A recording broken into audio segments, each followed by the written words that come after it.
It's great to win. It's great to win a game like that, come from behind and find a way to win. My gosh, and that's a good football team we played. We knew going into the game we were going to have to score probably somewhere in 40 points or so to win, and they didn't disappoint us. They moved it. And, defensively, we did something we hadn't done very much. We played a lot of man coverage. We were very aggressive. We made some plays, but we gave some up. But we got them out of their rhythm. They've been running the ball for about 250 yards a game. We wanted to take the run away from a passing team. Now that sounds crazy, but you can't do both. So we want to take the run away and make them throw it. And hopefully we'd catch a few too. But proud for the defense. They played hard. They played smart most of the time. We got a lot of young guys out there that they gave up some plays, but they fought hard and they battled hard. And proud of them. Offensively, up and down. We pretty much dominated the first quarter. And then the second quarter, we were up and down. Third quarter, we scored on the first drive, and then we took the rest of the quarter off, and that almost got us beat. And our players knew that on the sideline. They knew our defense was going to be struggling. They knew we were going to have a hard time keeping them out of the end zone, and we can't go cold like that against good teams. But Gunner played well. He didn't play his best game. Had a couple of passes deflected for interceptions. If you'd have told me that going into this game, I'd have said, man, it's going to be tough to win. We give them those turnovers. But it was fun to watch our offensive line. Real proud of them. I wouldn't doubt that they're not voted the players of the game because they really protected Gunner most of the game. Now they got after him some, but our protection for the most part was very good. Receivers, again, we tipped a few, but we also caught some good passes. And this cold weather is very, very hard to run the type of offense we run in East Carolina. It didn't look like it, but both teams were struggling at points trying to execute the things they wanted to execute. And then special teams. Andrew Gantz, what can you say? I apologized after the game. We were trying to get a little bit closer, kicking almost a 50-yard field goal to win a game in that kind of weather. I was more worried about snapping the hold. I knew he could get it that far and make it, but that's really out of his range.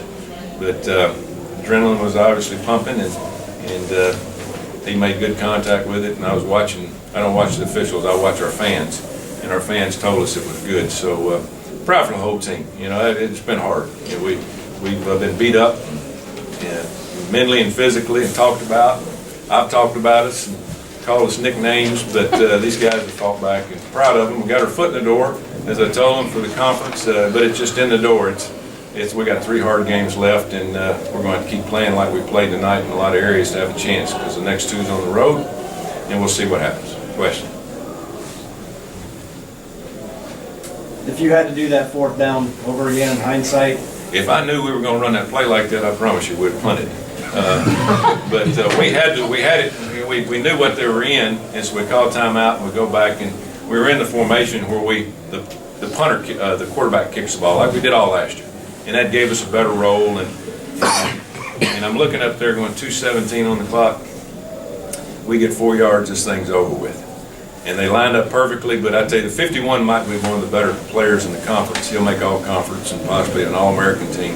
Linebacker, he took both. He took the quarterback and the pitch, which you normally don't see. And Gunner just kind of panicked a little bit, and he decided to keep it, and we didn't get the first down. But it is what it is. I put our guys in bind, and I told them they dug me out of a hole, and so I don't have to listen to all the next couple of weeks about how stupid that call was. But it was a stupid call. But I just saw our defense give up a touchdown in 1 minute, and we were on our heels. And not that I didn't have confidence in it. I had more confidence in our offense making that first down, and unfortunately we didn't make it. But our players were able to dig us out. Coach, you were about this close from getting carried off the field. At least it looked like that. I mean, the wind felt big. Was there anything you learned from this team that you didn't already know tonight? Well, I think players learn more than coaches about what they can do. You look at us. We'd struggled all year long. We'd struggled in this game several drives, and we get the ball with a minute to go, and we drive down and kick a winning field goal. Now, I was proud of our defense. I mean, they had to be almost 10 plays inside the 15-yard line and held them. And we held them, and then we gave them some more because of the pass interference. But it's, I thought they learned a lot from that. They got some confidence. That was some of the better receivers that we'll play against, and the quarterback. But, I thought Hank Hughes did a good job of calling defenses. We started turning dogs loose on them, and a little bit in the third and fourth quarter, and that kind of knocked them out of the rhythm. But again, your players learn from successes and failures. You much rather learn from successes, and we had a lot tonight. We won a lot of battles. It's unfortunate somebody had to lose that game. They got a good football team. Ruffin McNeil's a heck of a coach, done a great job there, and they got to be down over there. As high as we are here, they're that low over on that side, and we could have been on the other side.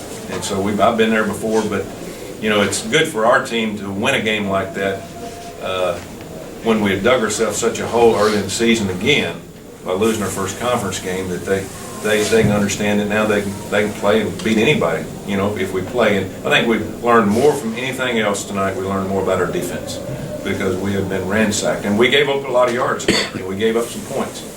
But we did a lot of things that gave us the opportunity to win that game in the fourth quarter on defense. About becoming bowl eligible, could you comment on that? Yeah, it's good. It's always good to get that off your back, because there's I think 78 teams will go to bowl games this year, and they're probably not even going to be close to that many eligible because there's people beating each other up. But yeah, that's good to talk and think about. That's secondary behind us. We want to win the championship, and we can decide a little bit of it by ourselves. We can't decide maybe winning it all, but we can at least tie for it if we win out.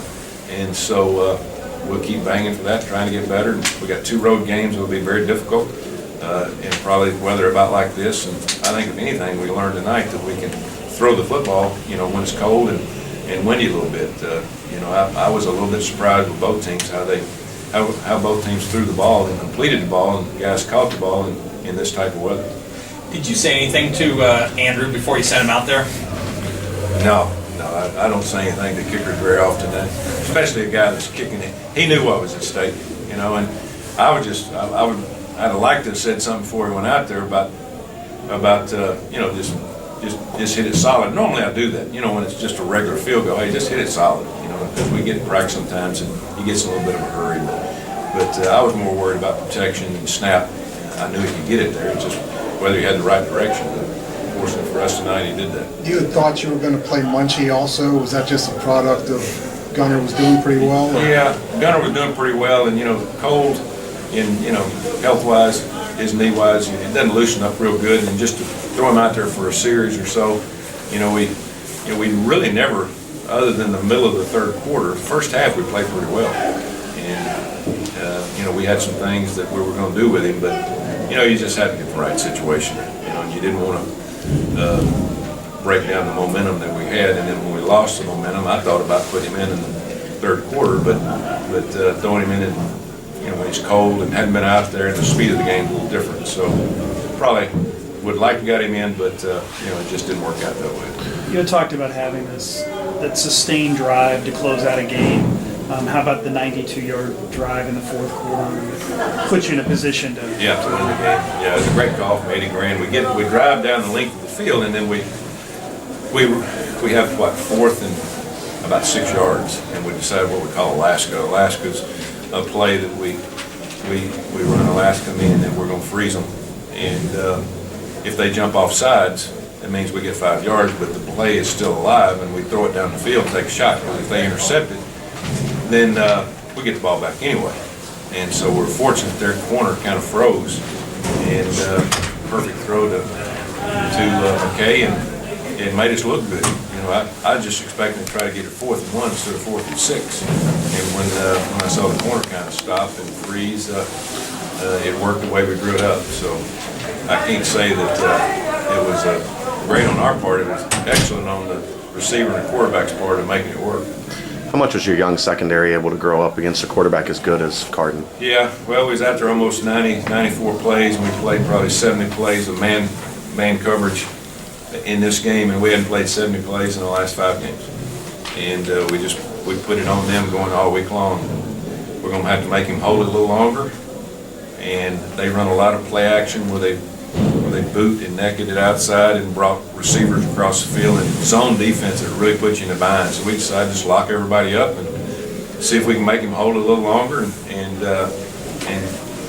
get some incompletion, and it worked. So we'll have a good session of watching man coverage Saturday when we watch the film with our DBs. they'll enjoy watching. There's a few they'd like to have back, but it's very hard to play man coverage as much as we did tonight when they know you're going to play man. I know Gunner wasn't perfect. What does it say about him to make those kind of throws? Who? Gunner. Gunner. Yeah, well, he's done it all year. He made as me. He didn't have his best night now. He threw the first interception, threw it off his back foot, and he should have had more on that ball. And, when you throw it that many times, you're going to get completions. But I'm more proud of our offensive line. Our offensive line really, really won most of the battles the first half. And in the second half, they blitzed more, and we didn't win as many, but we didn't have enough to block them when we put backs out of the backfield. But Gunner's learning. He's getting better. These receivers are hard to cover. But again, they impressed me the way they played in this weather. I'd much rather ran the ball for 400 yards, but throwing it for 400 is pretty good. Thank you, guys. All right, thank you.